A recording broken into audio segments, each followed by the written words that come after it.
我们接下来要这个演讲，我想各位可能也是稍微要重视一下，因为它是一个不可逆的一个很严重的疾病哦。最后，如果说当你有这样的疾病的时候，可能会死于这样子的一个，比如说呼吸衰竭。所以接下来我们要邀请这位医生哦。其实我刚刚有问他说，请问医生你的名字怎么念？因为他是 Dr. Walczyszyn， 但是呢，他有告诉我说，我们华人朋友可以称为他 Dr. W 比较容易记。所以我们接下来欢迎我们的 Dr. W。Thank you again for having us here. So today I'll be discussing a topic that's a little bit less known than COPD, asthma, or lung cancer, but just as important. 今天我跟大家讲的这个疾病呢，没有肺癌、慢阻肺和哮喘那么普遍，但是也是一样的很重要的一个肺病。So my topic is pulmonary fibrosis, more specifically idiopathic pulmonary fibrosis. 我主要讲的呢就是肺纤维化，那么主要呢也会讲就是特发性的肺纤维化。So just a quick outline, we're going to talk about what is idiopathic pulmonary fibrosis, how common is it, risks and causes that we think we know about, some symptoms, how to diagnose this, and possible treatment options, and then follow up. 那我今天呢会从以下的这几个方面跟大家介绍什么是特发性肺纤维化，有多么常见，它的风险与原因、症状、诊断、治疗和跟进。So simply put, pulmonary fibrosis is scarring in the lung.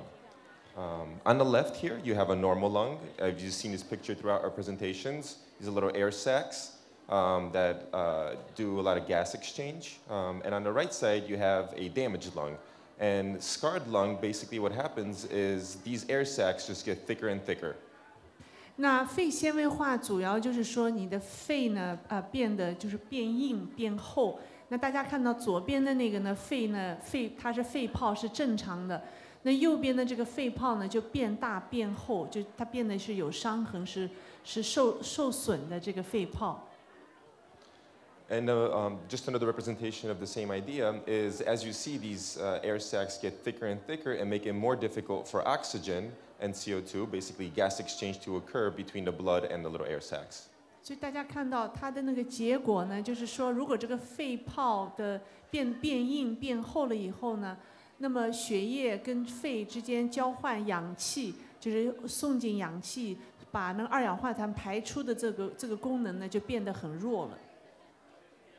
So idiopathic pulmonary fibrosis is just part of the larger group of diseases called interstitial lung diseases. As you can see here, a lot of different things can cause interstitial lung diseases. Anything from genetics, infections, to drugs, to occupational environmental exposures, even autoimmune diseases. 就是大家可以看到，这个肺纤维化呢，它是间质性肺病，它可以有很多种其他的疾病就是造成的。那么有可能是遗传的原因，或者说是感染，或者说药物诱发的，甚至是自身免疫系统造成的。就是说它有各式各样的其他的疾病可以诱发或者造成这个肺纤维化。Today, I'm just going to focus on this small part of this large group of diseases. 那么我们今天主要讲的呢，就是说，是这种特发性的肺纤维化。So, idiopathic pulmonary fibrosis, although it's not really well known, it is one of the most common interstitial idiopathic pneumonias. 就是说它是最常见的，就是这种间质性肺病或者间质性肺炎，它是那一类肺炎里比较常见的。So here's just some quick data about how often it occurs and how prevalent it is. The incidence of idiopathic pulmonary fibrosis is as common as brain cancer, stomach cancer, or testicular cancer. 它的发病率呢，跟像脑癌、胃癌或者睾丸癌相同。And as you can see, this scary statistic, pulmonary fibrosis, out of all the diseases, somebody dies from pulmonary fibrosis every 13 minutes in the world. 就是说，全世界每13分钟就有一个人死于肺纤维化。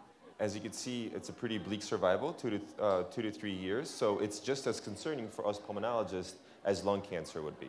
就是说大家可以看到它的存活率很低，2到4年。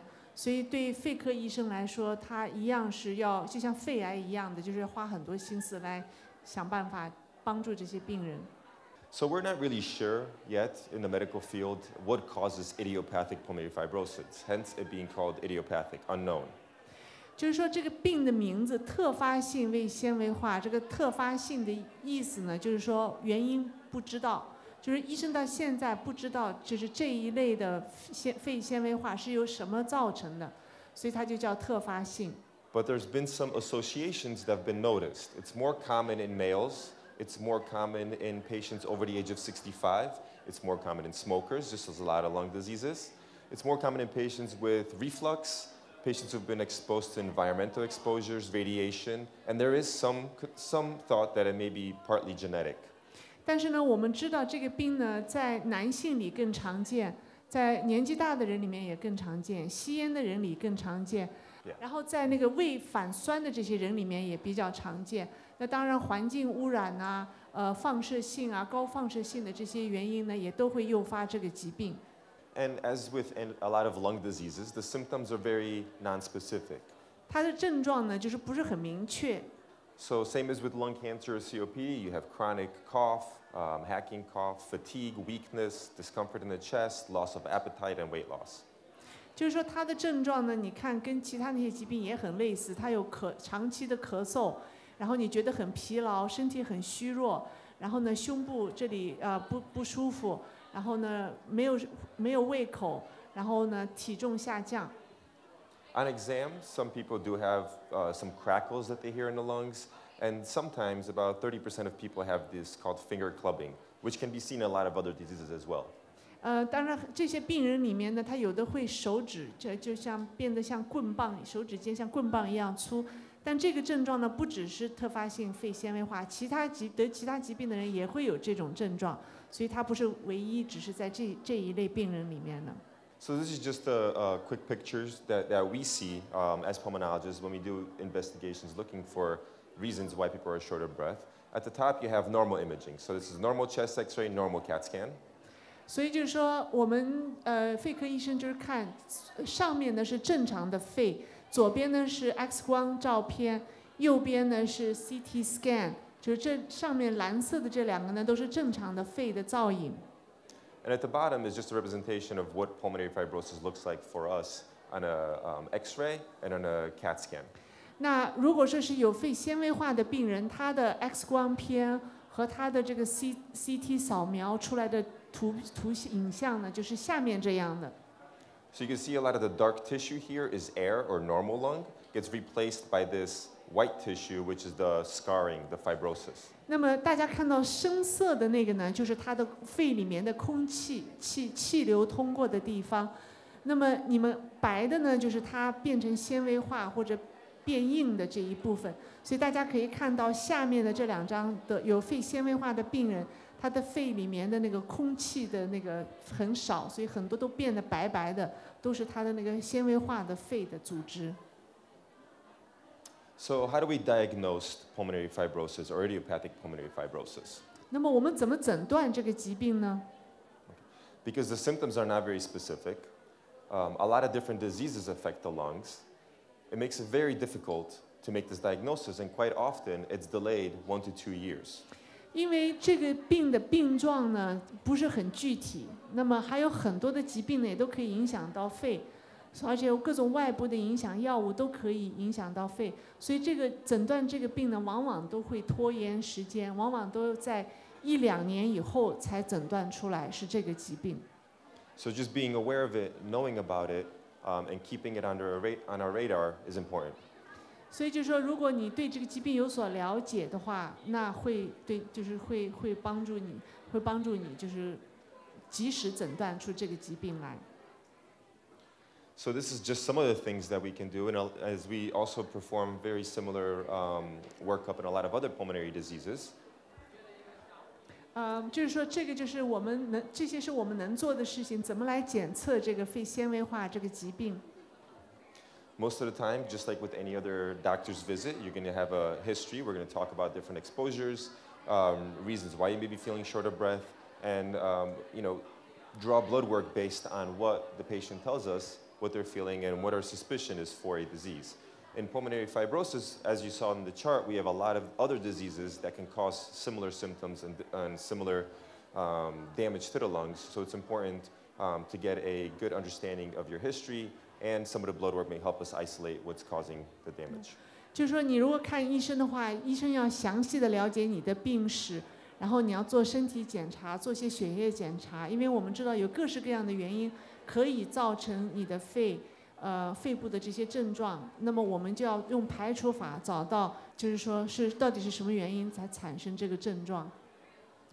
Quite often, you're going to need a CAT scan and always get pulmonary function testing to see how well your lungs are working. 我们会给你做个肺功能的检测。And then sometimes we'll need interventions such as bronchoscopy. Some patients may even need a surgical biopsy. 那有的时候我们会给你做支气管镜的检测，或者做那个活检。But all in all, it does take a while to make this diagnosis. We have to talk to different disciplines, not only pulmonary, radiologists and pathologists all work together to make this diagnosis.